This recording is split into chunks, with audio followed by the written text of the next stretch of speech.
أعوذ بالله من الشيطان الرجيم.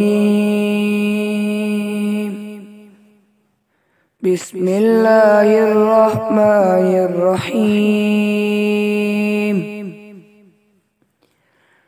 قل أعوذ برب الناس،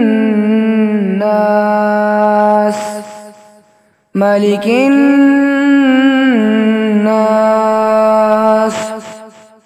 إله الناس،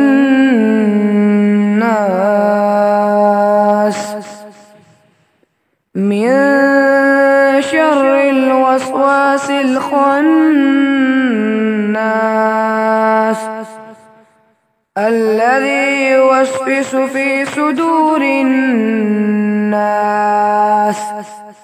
من الجنة والناس.